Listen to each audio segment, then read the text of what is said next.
Hiya, Barbie. Hi, Ken. You want to go do a podcast? Sure. Jump in. Ladies and gentlemen, Barbies and Kens, Chelseas of all ages, and everyone else, welcome to Binging Barbie, a Barbie movie podcast. I'm your host, Jay, and with me I have my wonderful co host. You better get back to class. Daddy's got some business to take care of. John. So who's the daddy in this situation? I do not know. I just thought that line was very odd. Yeah, it's even more odd with this conversation. Yeah, Barbie. Yeah, this is for those of you just joining us, we are a podcast about Barbie movies, and every week we watch one of the animated Barbie movies and talk about its story, characters, animation, voice acting, and music. And this week we'll be talking about the 39th animated Barbie movie, Barbie Big City, Big Dreams. Oh, The big 39 here. Big 39. Big city, big dreams. Yep. What Yeah, a title. indeed. It's not the worst title. I like it. Hmm. Before we dive in, I did want to say about a week ago, as of this episode's release, there was a new Barbie trailer for the Greta Gerwig Barbie film, and we didn't record a reaction because we've recorded 2 reactions to previous trailers, so we kind of felt it would be a bit redundant, but Especially to go very in depth like we used to and just ruin the film even more. So just let me forget what I watched and then let's just watch the film. yeah. Yeah, we did get more story details, and I like the trailer. Yeah, it was the story's pretty much what we thought. Yep. Yeah. I also read a bit, Margot Robbie had a piece in, I think, Vogue. That Spoilers. was, yeah. I'm not going to say much from it, but it made me more excited for the movie than I already was, which I already was very excited. Okay. So, yeah. Coming up very, very soon. Very, very soon. And in anticipation of that, we have Barbie Big City, Big Dreams. Yeah, it's practically the same film.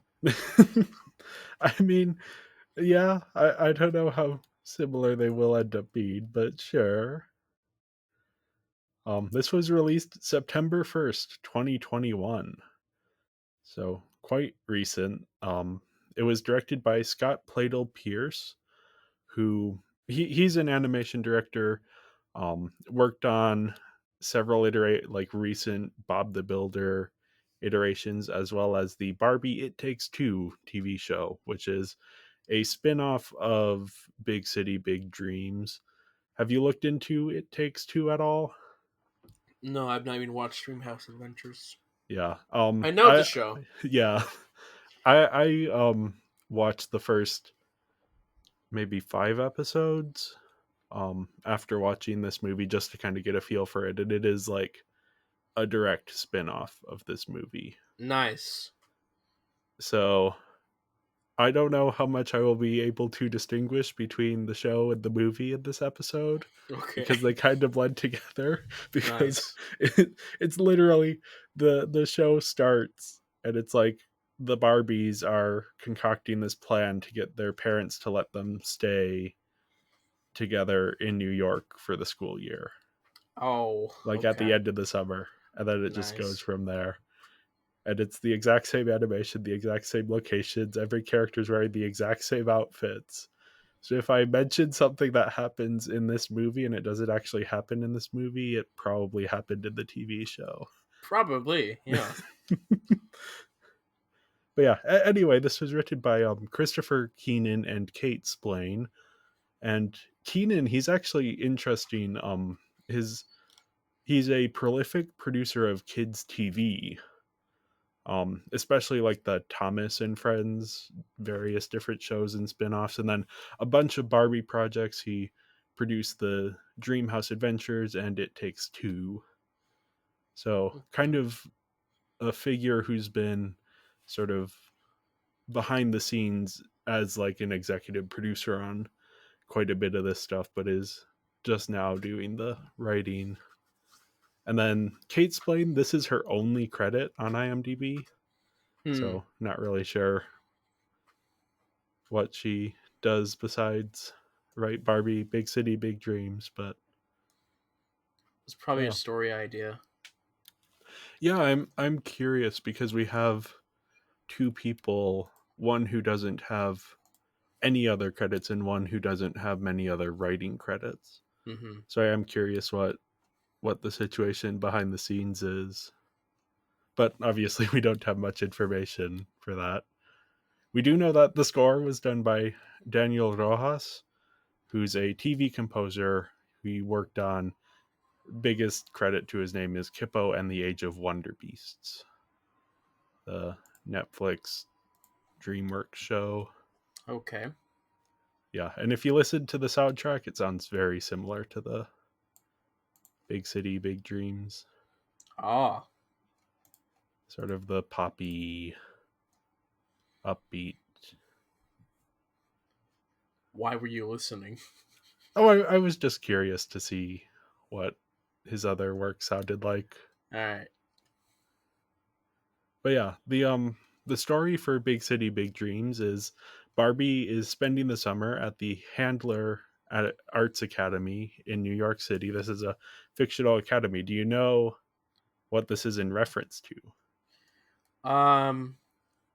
I would assume Juilliard. Well, yes. I mean who the academy is named after. Handler. I'd assume. Yes, Ruth Handler, who is the Ruth. creator Yeah. of Barbie. Yeah. So, little Easter egg there. Of course. But yeah, Barbie arrives a day early and runs into another student who coincidentally is also named Barbie Roberts. Oh. And so they decide to call each other Malibu and Brooklyn so they don't get confused, and that's, I think, how we're gonna proceed this episode. Though I might refer to Malibu as Barbie because that's who I knew as Barbie first. So Yeah. but yeah, they are both Barbie, and because the dorms are assigned alphabetically, they are actually sharing a room. Very nice. And they very quickly become friends. As you do with the same name. Yep. They also meet Rafa, who's a costume designer, and Emily, who's an internet celebrity who's trying to keep a low profile. And she sort of knew Brooklyn as a kid, but then they kind of fell apart. And Emily's Yeah. manager is the reason for that. Her manager is also her father, and he plans to ensure that Emily will win this prestigious spotlight solo that the academy gives out, where they give one student the chance to perform Where have I at heard this Times plot Square. before? Very much Rockin' Royals. Yeah, Like yeah. it's like so much Rockin' Royals. And other stuff too, yeah. Yeah. It's definitely inspired by, but yeah, All of those classic stuff. It's Camp Rock, yeah. it's Victorious, it is Rock and Royals again. But continuing on with the story. Yeah, they're while dancing for fun on stage, Malibu accidentally knocks into Brooklyn, and Brooklyn falls in the orchestra pit and sprains her ankle. Mm. But the dean calls Malibu to her office and says that a witness claimed that she pushed Brooklyn in order to eliminate her competition. Yeah. So Malibu is expelled immediately, and she and Brooklyn have a falling out. Brooklyn apparently believes that maybe it was intentional Uh-huh. in one of the odder character decisions Oh in this yes. movie. Oh We'll yes. talk about it We'll later. talk about that. We will. But yeah, then Rafa, who happened to be videoing the incident, shows the video to Emily, and they realize that it was actually an accident, and that the witness of this accident was Emily's father, the one Who could who, have thought? yeah. So he's intentionally sabotaging apparently Emily's biggest competition. I don't know. they don't get much into the competition They just aspect. Oh, and yeah, this third act is so Very very rushed. They're missing scenes. yeah, they're missing the whole 10 minutes. But yeah, the principal or the dean sees this video and she's like, okay, Malibu can come back. So Brooklyn flies to Malibu to speak to Malibu and is like, hey, you can come back. And Malibu's like, okay. And then so Malibu goes back to her house, which is the same house from Dream House Adventures. And I saw it, I was like, oh, it's the house from Dream House Adventures. And I was like, wait a second, I don't like Dream House Adventures. Why am I excited? So I think at this point I've just been like ground down. Hmm.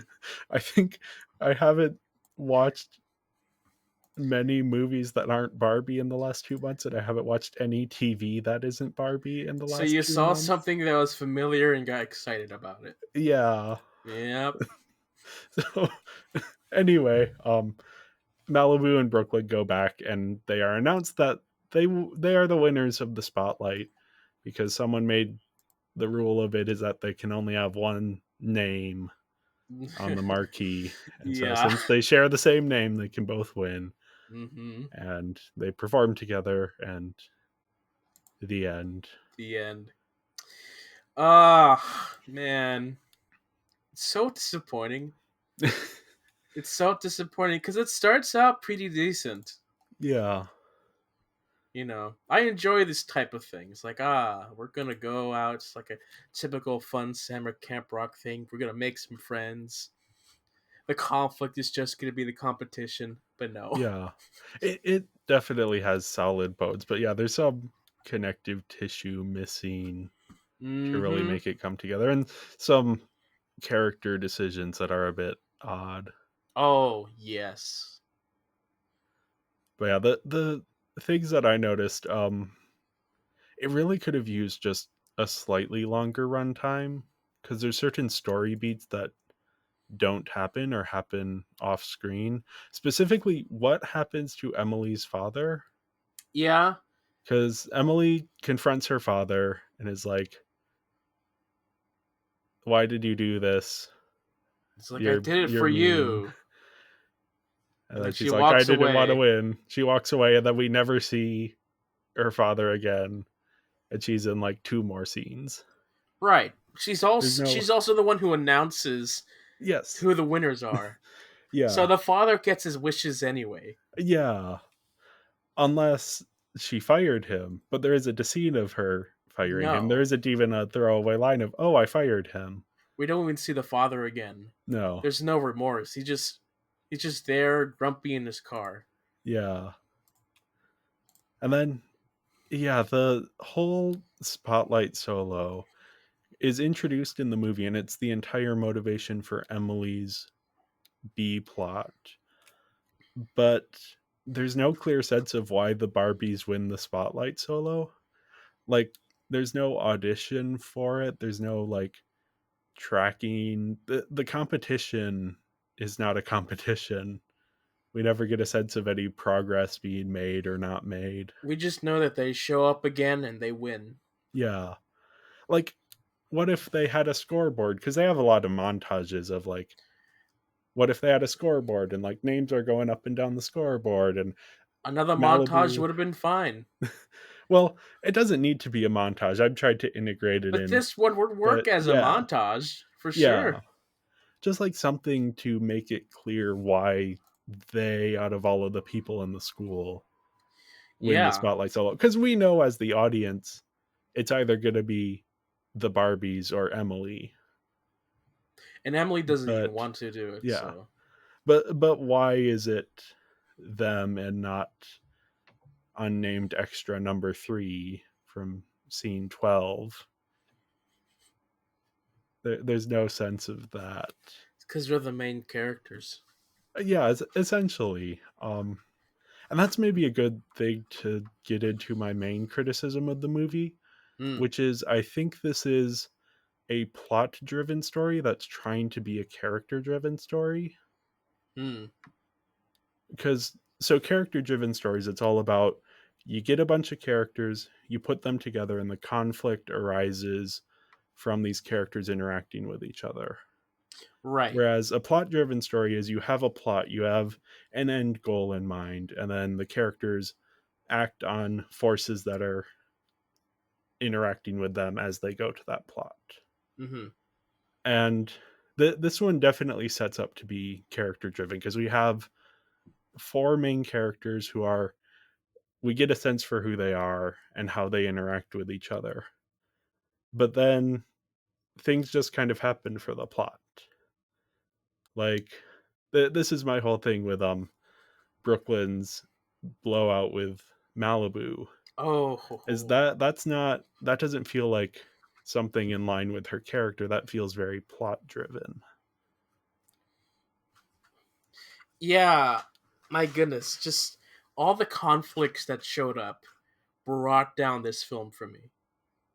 Yeah. Like, yeah, no, like the film was going fine. It's like, oh yeah, it's fine. Yeah, they're learning, they're getting better at this thing. Then the father shows up, and he's like, ah, and I'm like, oh, okay, it's gonna be this type of thing. Yeah. Okay, seen it before, but it's fine. Then Malibu gets framed, and it's like, this type of story. Okay, I don't like that, but okay, we're fine. And then, of course, Brooklyn has to do the forced friendship. I trusted you. Were you really my friend? Oh, and their friendship breaks out of nowhere. And it's just like, this storyline again. Like, I don't like any of them by themselves, but you put Yeah. all three of them together. Oh, oh, I disliked a lot And of that. not just put all three of them together, put them together haphazardly enough that none of them are fully, we don't get the full story for any of them. No, and it gets resolved in like a scene. Not even it gets resolved in between scenes. Yeah. I mean, Emily has a conversation, a quote unquote conversation with Brooklyn, and Yeah. Brooklyn changes her mind apparently. What I hated about Barbie getting framed is that every time stories do those framing ideas, is that they make the authority figures so dumb and incompetent at their jobs. It's like Yeah. she's just told by this guy that this happened. And she doesn't even think to follow up with the person it happened to, or like there's 100 other witnesses in that room. Some on stage, Yeah. Yeah. some in the audience that saw what happened as well. Plus, there was a recording. She doesn't even think to ask anyone else first before banishing Barbie. And like when someone else tells her, "No, that didn't happen," she's like, "Oh no, you're in denial." Like, Yeah. what the heck is that? And I mean, to be Is this fair, elementary school? What yeah, is this? the witness was a member of the board, so I think the dean was thinking her hands were tied. But then convincing Brooklyn that Malibu actually intentionally sabotaged her just doesn't make any sort of sense. Emily didn't even try to defend Malibu. No. And also, like, yeah, the it just, you could have the dean be sympathetic and be like, well, I really want to keep Malibu here because I believe her, but it's a board member and that's our funding and yada yada yada. You could make that the conflict rather than Oh no, her believing, she just wants to yeah, get up on the competition. Like she just yeah. assumes all this. And Barbie, And Malibu Brooklyn this entire time is like believes it. remorseful. And Yeah. Brooklyn has no reason to believe it, even though Malibu has been remorseful this entire time. Yeah. It's such an odd decision to take the story, and it really makes it clear that no, they haven't built the story around these characters. They're trying to fit the characters into this story. Uh huh. And so you have to this is the classic, it happens in so many, especially kids movies. Oh yeah. I think Scoob, the recent Scooby-Doo movie that actually came out 2021, just like this movie, maybe it was 2020, I don't Some remember. time It ago. was it was it was not good, and they had the same thing of okay, well now Scooby and Shaggy have to have a falling out because that's what the plot mandates. It's like that can work if it's set up well. But so many of these movies don't set that up well, and this one doesn't set it up well because we meet Brooklyn and we see her character throughout the movie, and the actions she takes are not in line with how that character has been set up. And Emily's also just kind of in the background. Yeah. Like, we start off with an interesting idea of her hiding who she is, but then we never really touch up on that again. Even the idea of her and Brooklyn having this past relationship, like you can mine something interesting from that. Like, what if, because Brooklyn pretty much immediately forgives her after figuring out that it was okay, it's Emily's father who broke And it's like the off first 20 contact. minutes that this Yeah. is resolved. Which, that's a good thing, I think, to have Brooklyn be like, no, you're fine, we're friends again. But what if throughout the movie Emily still feels guilty about it?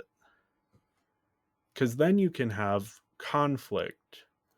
And it's conflict of not Brooklyn is rejecting a friend. It's now conflict of this friend is feeling guilty about something that happened in the past that isn't an issue for Brooklyn, Mm-hmm. but is just kind of like anguishing in it. And you could have her do something out of like, have Emily do something like odd, and then Brooklyn confronts her and she's like, oh, I feel so guilty for what happened, and Brooklyn can give her a cathartic moment of being like, no, that was in the past and I understand it wasn't your fault, rather than just kind of introducing that and then immediately resolving it. Mm-hmm. And of course, a lot of it comes down to this is an hour than the typical hour, 10 minutes gonna Yeah. get. So usually the 10 minutes that we have for these type of things just don't happen. Yeah. Yeah, this is more than any of the other recent ones would have benefited from Mm-hmm. extra time. And for the other recent Barbie movies, I feel like the runtime has been helpful because they don't really have a story to fill out a full 70 minutes. Yeah, But this one does. It could probably fill out even more than 70 minutes. But probably. Yeah. and I kind of wonder if some of those scenes that we're talking about were just kind of left on the cutting room floor. I don't think Brooklyn needed to fly all the way to Malibu to get Barbie. I mean, that's the rom-com thing. A phone call would have done the same thing. It's like, hey, you're back. That's the big gesture. What was what was that thing that said it's not too late to get Malibu back, but she's all the way back in Malibu now. So what's not too late? I always thought they were gonna go to the airport or something, or Yeah. stop the taxi cab guy who Yeah. was grumbling in the beginning, and then once they stopped, he's like very nice to Barbie now. Yeah.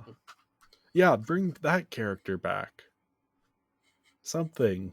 Anything. Something that just let's just go to Malibu Yeah. for a scene. The airport thing would probably be too much of like To rom-com. it would be, but that's what they were setting up. Yeah. Have it not be, oh, my mom is conveniently a pilot, which I do think the reveal of that is kind of funny.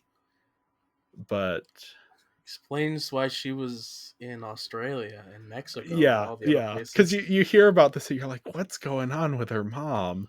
And Uh-huh. oh, she's a pilot. Okay, that makes sense. But yeah, it's just unfortunate that this wasn't as well executed as it could have been, Yeah. and that they lost sight of the characters to try and fit it to a plot Mm-hmm. rather than sort of, because like, yeah, as you were saying, the first little bit of it is fun, Yeah. and it even in some ways actually reminded me of like Greta Gerwig's Frances Ha, Mm. which is also set in New York and also starts with two friends and like having fun together. And that one actually has a breakup in the friendship that feels organic because um Greta Gerwig and director Noah Baumbach set it up because they have that idea of where it's going and they're good at writing characters to make the actions seem realistic. Whereas here it's just like it's happening because that's what happens in these kinds of movies, and it doesn't matter if it fits the characters or not. Mm-hmm. So yeah, I still liked the story overall in some ways. Yeah, I liked it until we got to the conflicts, Yeah. So and then yeah, it just went down. Yeah. I gave it a 3 out of 5. Yeah, it would have been a 3.5 or 3.8, but yeah, those conflicts, all three of them, brought it way down for me. Yeah. It could have been just another 10 minutes or longer added and more Or a character different focus. conflict. Yeah. More a conflict more rooted in the characters rather than What the if Brooklyn actually couldn't do anything with her leg? yeah. Then you could even have them performing together be like a necessity as well as a but yeah, anyway, on to the characters. We have Malibu Barbie, who's the character we know. She's been pretty consistent since before Dolphin Although, Tale. I feel like she's so underpowered in this one. Yeah, Like they make her clumsier and less. she has to relearn ballet. I thought she already knew ballet. Those could just be other Barbies before as Yeah, well. But like she's very clumsy in this. Uh Whereas good. before she's also just competent and just flipping around and doing stuff. Yeah, yeah. In the Life in the Dream House TV show, this is definitely a different, subtly different characterization than that. But yeah, there is that aspect of her being less competent at certain things, and like I think it creates a good contrast between her and Brooklyn. And that's the main reason why they do it, Yeah, is to create the contrast plus also bring some conflict later on. But it doesn't work for the established character because this is the established character yes, from the shows and the films before, yeah. and it doesn't work. Which I'm kind of the mentality of I'd rather they go for the interesting thing than the consistent thing, like 9 times out of 10, or maybe Mm. 8 times out of 10. I like consistency, but I also like things being more interesting. Yeah, But but like it is when a it's interesting at the detriment of the character, yeah. then that's when I don't like it. You can tell they're rebooting here a little, like a soft reboot. Sure, yeah. And we know that Brooklyn stays in like afterwards. So Yeah. Now, my favorite thing about Malibu is that the vlogging is gone. No more vlogging. but she calls her friends and family. Yes. But those are Ugh, different than a she vlog. calls her friends and families. What kind of poser is she? Yeah, those scenes actually struck me as like a because this was released 2021, so presumably being written like late 2020, early 2021. Yeah. So a lot of that struck me as like, oh, this is how a lot of kids interact with their family for like 2 years or a year and a half. Hmm. So the whole like video call thing, I thought it was an interesting element.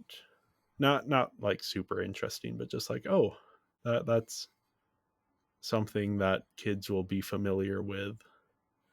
And I think it's a better alternative to the vlogging.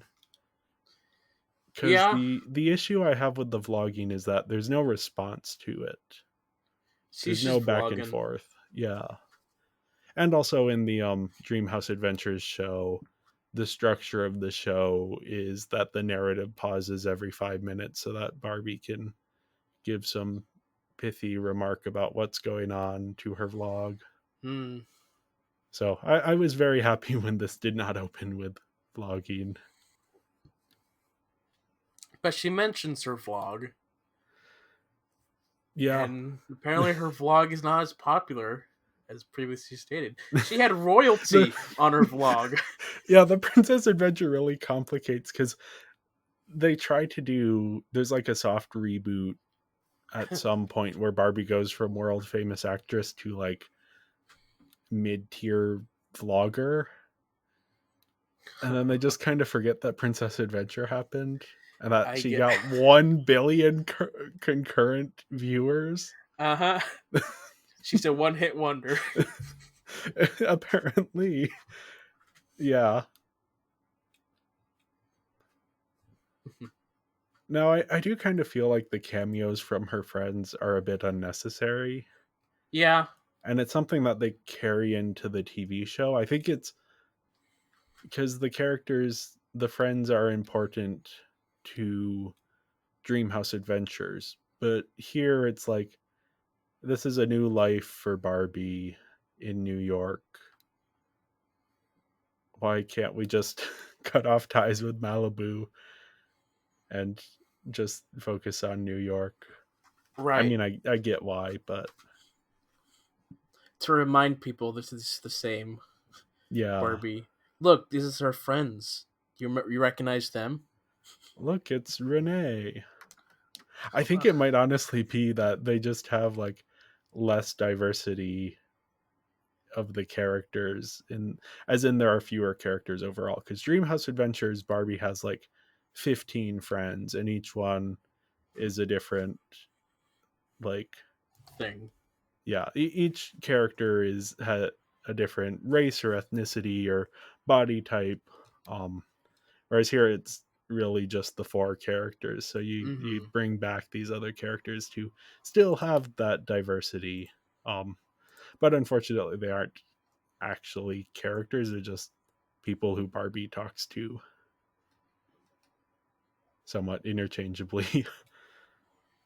But yeah, anyway, I think Malibu here is interesting, Sure. but they, if they had built the conflict around her and Brooklyn's character rather than just going for the standard plot, I think that would have helped. Probably would have. So yeah, speaking of Brooklyn, we have Brooklyn Barbie up next. Mm-hmm. And I don't know, she's just such a good foil for Malibu Barbie. Sure. She's got. I don't want to say the street smarts, but like she's unfazed by the New York culture that Barbie is Yeah. so shocked by. Like Yeah. nothing phases Brooklyn. Like she's ready for anything. Yeah. And it gives them this dynamic of, you understand why they have this connection Right. beyond just that they have the same name. Mm-hmm. Yeah, they have tons of chemistry together. Um this is actually a very common ship in the fandom, is Barbie and Barbie, Of course. because yeah, they're great together. Probably the most I've seen shipping in these movies sit in like the letterboxed reviews since Well, like Diamond Castle or something. well, of course, they're both Barbies. Why not? Yeah, and they get a lot of time together. Right. We actually, because like Rockin' Royals, you could imagine those two characters in a relationship, but they don't spend much time together. Whereas here, it's like that's the entire movie, is them interacting and being friends Right. until the whole ankle gate. Anklegate. Yeah, that's what I'll call it now, or drum gate. Okay. That's not technically a drum, but okay. Yeah, the distrust that Brooklyn suddenly has for Malibu, it just doesn't fit her character at A little all. forced, yeah. Yeah, Like, like, especially like she was defending Malibu hard and then yeah, quickly switched her tune. yeah. Like I don't I'm not entirely sure what conflict you have instead of that, but you need to do either something else or just not have a conflict between them. Or just have like a thing where Brooklyn and Emily have to face off against the father. Yeah, that's Not better. and our Barbie is on her way home. It's a race against time. Yeah. Something too contrived, but still more interesting than just, oh, we found the footage and there we go. We're done. Yeah. If Brooklyn believes Malibu and it's like, "Oh, we now have to prove her innocent." That's a good change to it even. Cuz Mm-hmm. the conflict is now not the characters clashing, but instead them clashing with the situation they're in. And Mm-hmm. that just gives Brooklyn more integrity as a character. So yeah, but I think besides that, she's a really good character. No, she's fun. She's a fine character, yeah. Now, next up, I have Emily, Emily. who she's kind of a combination of two tropes. The Hannah Montana. Yeah, the famous person who's hiding out, and then also the overbearing stage parent. Mm-hmm. Um, I was thinking of like the BoJack Horseman, Sarah Lynn Ah, okay. thing, but that's also just a thing that happens in real life. Yeah. Um, where you have parents who are suddenly making money off their kids and who take that very very seriously. And So any beauty pageant. yep, that's a common place to find those sort of like stage moms and stage dads. Or theater camps. Yep. I mean, pretty much anywhere where a kid is potentially more successful than their parent, and their Yeah, parent that's sees that as like a, I don't know, child stars are weird in the first place. right. Like, there's part of me that's like, should we be letting kids be actors and performers? But at the same time, if all of our stuff don't have kids, it's like, what happened to all the kids in these Yeah, worlds? yeah. So But yeah, you know what? We just really need to have these kids go to Chuck E. Cheese. You know, where a kid can be a kid. yeah.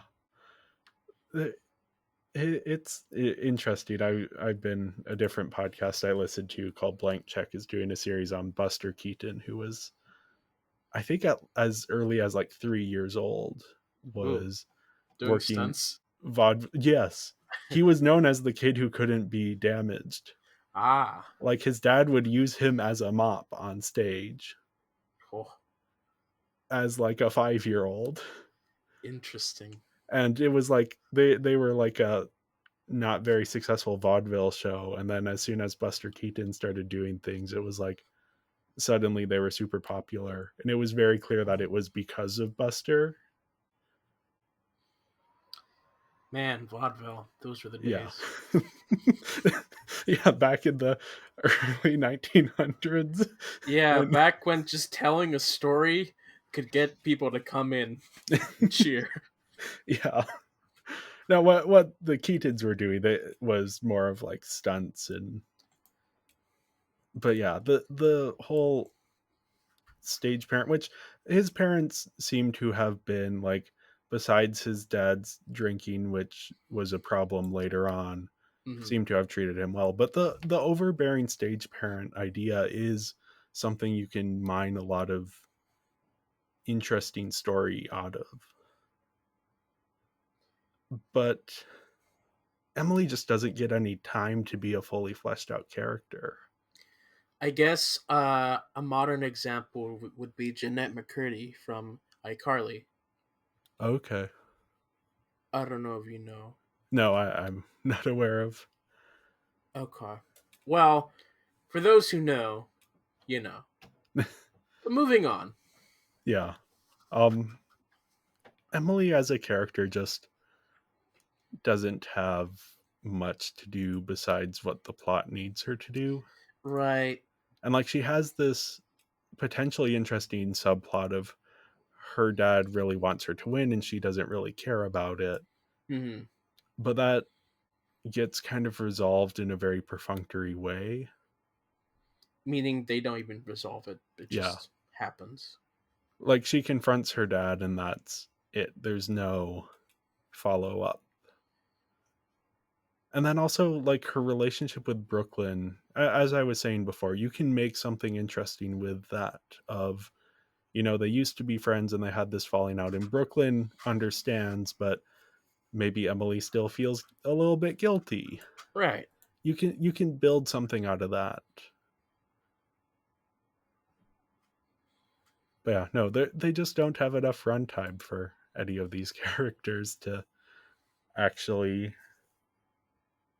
be as interesting as they should be.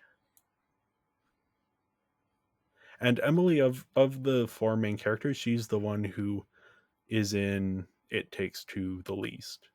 Ah. Like Rafa is very much like the third lead, but he is the third lead of the show. Okay. Um, which speaking of him, we can just jump down to him. But yeah, Emily just does not show up all that much in It Takes Two. So you don't really get much of her character there either.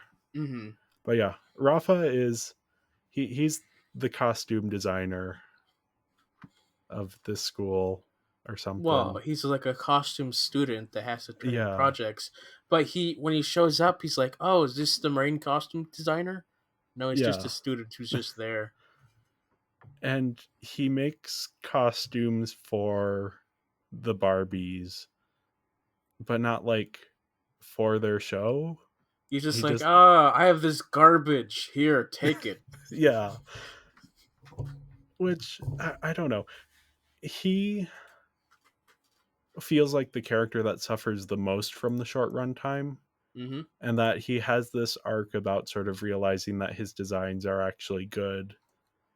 But We never get that. no, it's 2 points, not an actual arc. Hmm. And Well, I would have liked to see more of him in the movie. He does get a lot more to do in the TV show. He's still kind of sidelined, but he actually has things to do rather than just sitting around. So yeah, the TV show has been sort of giving me more of his character. But yeah, I think part of the reason he's interesting is that he's clearly meant to be a queer character, but very much in that Disney way of like they're doing everything they can to not actually say it. yeah, typical kid show thing. Yep. He has a line about the only labels we believe in are designer, which is a very queer coded line. Mm-hmm. Um but yeah, I think the Cruella movie, which came out a few months before this movie, had a character who is a costume designer who pretty much says the exact same line. And there were a bunch of headlines about Disney's first ever gay character. Sure, it is. Which every time Disney has a gay character in a movie, it is their first. Disney has at this point had half a dozen, or no, more than that, a dozen first gay characters. Remember that time where, like, any time a female lead was a thing, it's like, finally, we have a strong female character. And everybody's like, well, look at all the other ones that we've had for the past 30 years. Did you forget about them? Yep. I mean, pretty much the same thing of like, you Uh, got to sell the movie somehow, so you're going to try and sell something. Blue Beetle is the first character superhero to not want his powers, and it's like, bro, that's every superhero. That's like the entire like Marvel thing. That's the entire origin story of every single superhero. Yeah. What are you talking about? Oh boy. Okay, so one thing about Rafa, and it's a thing that cartoon characters will often do, Mm, or just kids show characters in general, is okay. you know that they are Hispanic characters because they insert random Spanish words into their dialogue. Yeah, they And do. now, no sé si you're too familiar with it, but like there is definitely like people who switch entre inglés y español in the middle of talking, Right. but it always, I don't know, like yo puedo hacerlo since I speak both, See, but yo no care. yeah, it's like a party trick I do. Spanglish. Whereas when I'm actually like talking, there's certain words that I will be like, okay, this is one I'll say in Spanish because it sounds better in Spanish. When I get frustrated, I'll start saying gibberish in Spanish. Or even just like, in our family we don't call it pineapple, we call it piña. Pina, yeah. But for some reason, in whenever a character does it in a cartoon, it always feels like they want to be like, hey, this character is Hispanic, so they'll like always say hola instead of hello. Everyone else says hello, including the characters who are like, oh, here's the Chinese American character, that person says hello, but no, the Hispanic character says hola. Hola, soy Dora. Or and then it's like all of the other ones, it feels like the people are like, oh yeah, I took Spanish 201 in college, so let me swap out some words for Spanish, Mm, rather than actually the way someone would talk. yeah. I mean, I call Fanta grape Fanta uva. Yeah.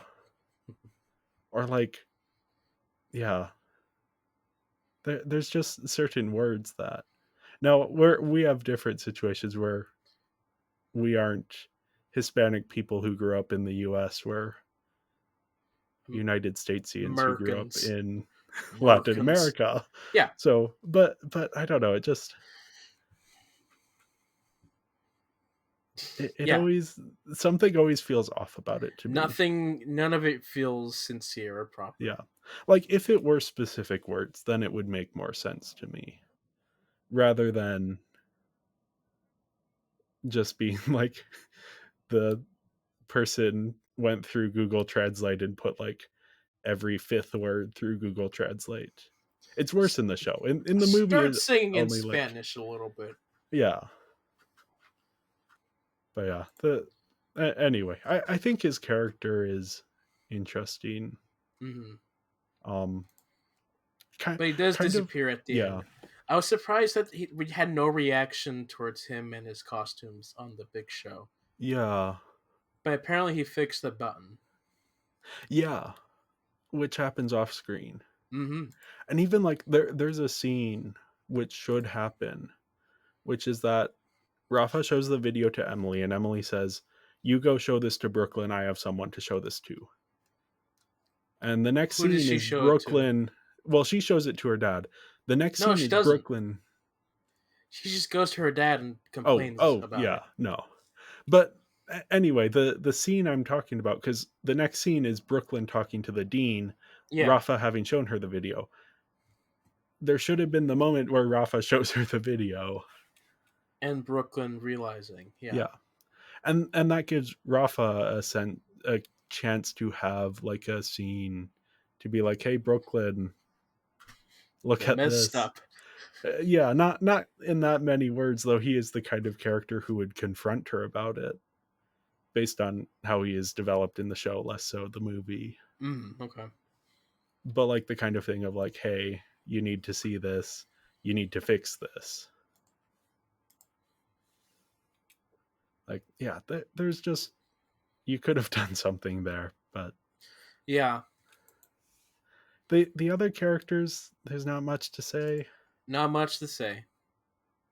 They're just token dean, token Yeah. father, overbearing father, They whatever. serve a plot function and not much else. Yep.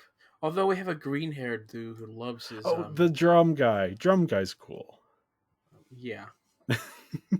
He just, yeah. I like that he's set up and then paid off. Mm-hmm. That there is an actual thing going on there. But yeah, I gave the characters a 4 out of 5 because I think the issue here is the story, not the characters.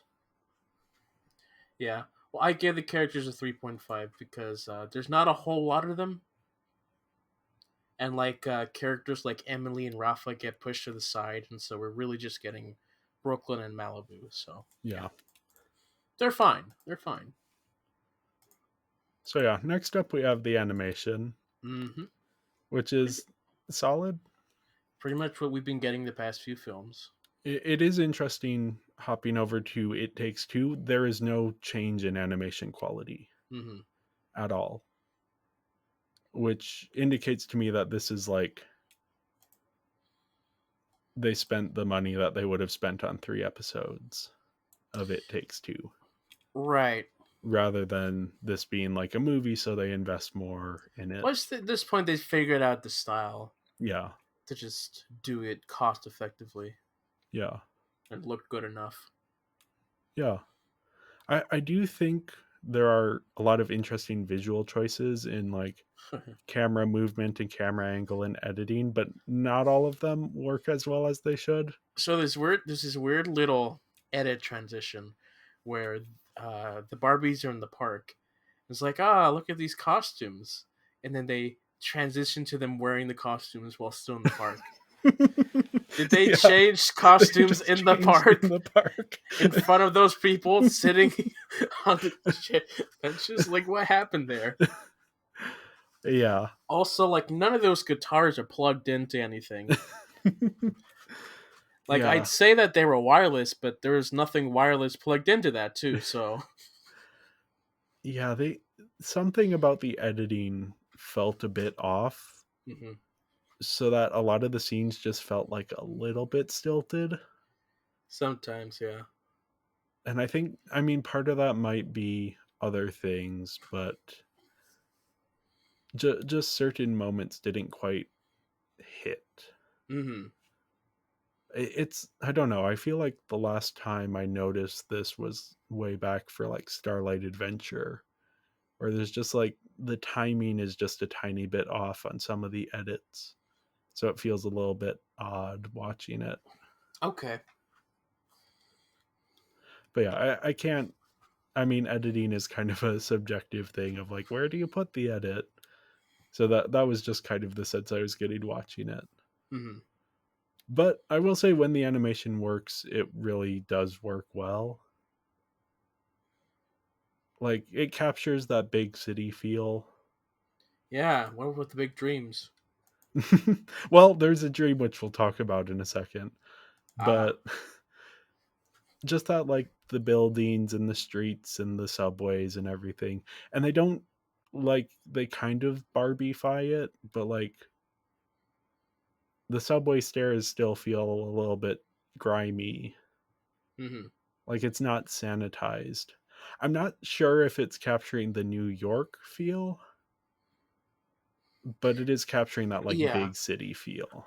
Yeah. I didn't see the city and think, that's New York. Yeah. It's just like, it's a big city. It I don't feels see any more monuments, but it's a big yeah. city. It feels more like Toronto just in terms of the way the light works, which makes sense because a lot of the team behind this is Canadian. Yeah. That and they work in Toronto and Yeah. Vancouver, so So I wouldn't be surprised if that's the city that this is based on more than New York. might as well be. Yeah, that's my theory. Mm-hmm. I haven't actually been to New York, so I don't know. Maybe New York feels like this, but this just felt too like Oh no, New York is much more grimy. well, not even just the grime, but like the light and the buildings. Yes. Yeah. Anyway, I do like because we haven't had many city Barbie movies. Yeah, we had one attempt, which was Fashion Fairy Tale. Yep, that was Paris, which is a very different kind of But city. even before we had Barbie or Ken in the US getting to the airport. Oh yeah, which those city scenes were a little bit more So, darker. yeah, darker, I think they pink took as place at well. night, so that yeah, Paris was very pink, Mm, especially in Fairy Secret. yeah, pink. Okay, so quick note on the It Takes Two series. Brooklyn lives in a brownstone house, and Malibu goes to live with her for the series, so they don't have to pay for the dorms.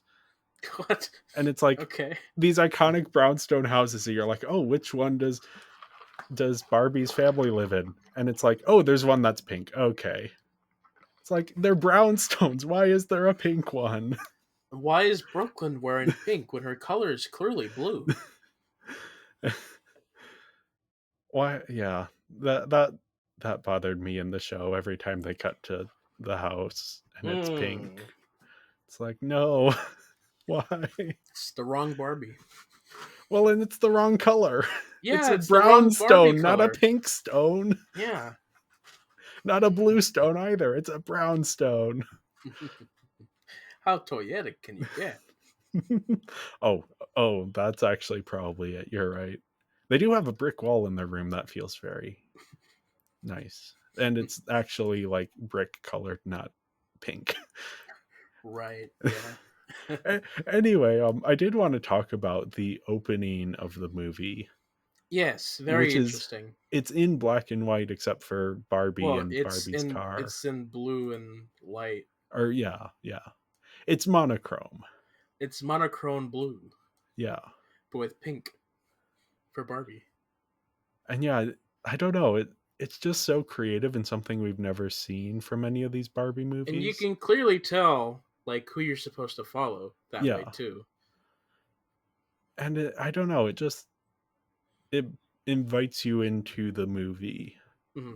It reminded me of the first volume of Ruby, Okay. where they were low budget, and so all the background characters were just void color, Yeah. just shadow silhouettes, and our main characters were properly colored, and so you can Yeah. tell who's an important character because of the shadows, which they fixed when they got a budget. Yeah. And it builds up to a joke, which is like, oh, I've probably shown it you, the clip from House of Gucci. Oh, the House of Gucci, yes. I, where I I was actually thinking of that when I saw that. I was like, ah, where Paolo Gucci, who's played by Jared Leto yes. in a She lot of opens her makeup. mouth and it's the car honking or Yeah, something. which is the most hilarious transition in House of Gucci. So I was very happy to see it here. Which came first? I think oh, when did House of Gucci come out? It's I like think they're it's within around a the same month. time. Yeah, Yeah. they're within a month or something. Oh boy, this is a very exciting revelation. Okay. Everyone's on pins and needles We're on here. pins and needles. Who came first, the chicken or the egg? The Gucci or the Bobby? And the answer November is 9, 2021. oh, Barbie's the Yep. original. Oh, Barbie started it. House of Gucci. snap. Ridley Scott copying Barbie. Oh, Ridley.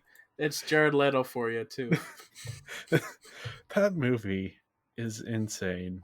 I'm going to Yes. stop myself from going off on that movie, but Yeah, the animation is the animation, I yeah, gave it a 3.8 because that's how the past few have been, so. I gave it a 4. I think that opening segment bumps up the score. I wish the opening lasted longer. But yes. Yes. I wish there was more of that energy throughout the rest of the movie. There's a Mm-hmm. few scenes like the spirit dancing of Malibu and Brooklyn during their breakup song. Okay. Anyway, onto the voice acting. Onto the voice acting. It's solid. Solid, yeah. Um, we have in addition to returning voices, we have. Oh, this is really poorly laid out. Amber Yeah. May plays Brooklyn, Mm-hmm. and she's done a lot of like dubbing work for anime and for games. Um, this is she actually only plays Brooklyn in this movie. There's someone else who plays Mm. Brooklyn in the show. Interesting. Same with Rafa, who's here played by Alejandro Saab. Oh. So yeah, uh, everyone else. I mean, everyone is good. I think my one complaint is that some of the dialogue feels a bit stilted, Yeah, it and is. I think that has more to do with the editing than the performances, It can be too. Or just the dialogue coaching. or honestly the lines, Yeah, the lines too, yeah. which It's yeah. these were probably recorded remotely. Definitely for COVID. So Most of them yeah, were. so I think there might be like things that they like you said the coaching. If you have the coach in the room with you, that's kind of a different. Uh it's a voice director or Yeah, or yeah, having the person present there rather yeah. than over a Zoom call can be a different thing. Which I mean, I think generally it's pretty much indistinguishable whether it was like recorded remotely or not. But here Perhaps. it feels, as long as they have a good audio setup. Sometimes you could Hmm. hear like the tinniness or like a little bit of echo that they had to suppress. Probably, yeah. But yeah, the overall good voice acting. Yeah. 3.5, you know. Yep, It's I gave it a 4. yeah. Nothing amazing, but it's here. Yep. Do you know what's Yeah. good about this film? The music. The music. Yeah. I like the music. This is another musical. It's been a Mm-hmm. while since we've had a musical. And one that I appreciate. Yeah. The songs are good. They're boppers, yeah. Yeah. So some of them are, there's the one song that halfway through they have the like mandatory rap portion. Yeah, was that with Rafa? Rafa, yeah. Yeah. The ethnic minority character must now do the rap. Mm-hmm. But what was it? The Grind? Is that what this song's called? The Work It, the Uh, one. the one where Barbie is doing her stuff. I think So that's Work It. I the don't montage of her of her trying to get yeah. better. Yeah, I Okay, think yeah, that's Work It. yeah. No. Uh, apparently, I watched that clip before we started all this. Oh. I don't remember that what context it was, but like that song was like, huh, the song seems familiar. Actually, all this footage looks familiar. Have I seen this clip before? So I don't know when or where I listened to this or watched this clip, but I did. And here we go. We've come full Yeah. circle, I guess. It's a good song. It is a good song. It's a good montage too, properly done. Yep. Yeah. Good Oh. use of a montage. Yeah. I liked all of the songs except the rap portion of the like I don't have an issue with rap or rap in pop, but it felt a I've little heard bit worse. perfunctory. Yeah. I've heard worse, but I've it's heard better fine. and I've heard worse, and Yeah. it's a trope in music and specifically musicals that I'm not a fan of. It always feels Yes. like they're trying to go for Hamilton, but like you either go for Hamilton or you don't go for Hamilton. You don't With a do little bit of Hamilton Latin for pop in there. yeah, you don't do Hamilton for like 30 seconds. I can't I can't say anything about that, but okay. Hamilton is nice, and the things that are inspired by it aren't always as Never nice. watched it. It's on Disney Plus. I don't have that right now. It's good. It's worth. You're a theater person. Yeah, It hey, feels I like don't like musicals, I Matthew. know, but this is It's overrated. Hamilton. I believe it's overrated. You haven't seen it. I I thought it was know. overrated too until I watched it, and then I was like, okay, fine, it is correctly rated. Mm-hmm. It's as someone who doesn't like musicals, it works really well. Mm-hmm. You should at the very least watch it for like You know, if you who force have me like watched this, it. I'm gonna like it even less. I'm not going to force you to watch it, but Mhm. I would recommend it. I know you would. It's good. Even just So what? listening So to would some of the any songs. casual theater person would. I'm not even a theater person. I'm just like, I don't think proper. I don't think. Sorry, I don't think theater people really like Hamilton. oh, interesting. At least not in my department. Okay. I don't interact a ton with theater people, so I wouldn't know much about that. Honestly, I don't care. But anyway, the music of this film was fine. I liked it. I would Yeah. listen to it. I gave it a 4.5 out of 5. That's partially just giving it extra credit for being a musical. Yeah, I gave it a 4, which is good. Yeah, that leaves my final score as a 19.5 out of 25, which is a 78% or a 3.9 on our 5-star scale. Yeah, mine's a 17.8, which is a 71.2%, and a 3.56 5-star rating. Nice. Yeah. It's an improvement It's an improvement. Could on the have been last better. couple. Yeah. Was almost better, actually. But Yeah. But it's yeah, hubris. we I don't know. I think it's just they felt like they had to do the animated movie plot. And they did the animated movie plot, and it didn't quite fit. Right. But Look yeah. where we are now. We are 39 movies in. Mm.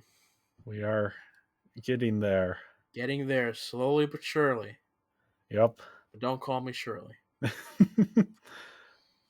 Well, anyway, thank you everyone for listening. Make sure to follow us on social media. We are Binging Barbie Podcast on Instagram, at Binging Barbie on Twitter, and Binging Barbie, a Barbie movie podcast on Letterboxd. And we will be back next week, actually with an episode on the 2019 film Lady Bird, which is going to be part of our bonus series on the films of Greta Gerwig. And then following that, we will be back with an episode on Mermaid Power, which is the first Barbie movie to have been released since we started this podcast. And it is not the last.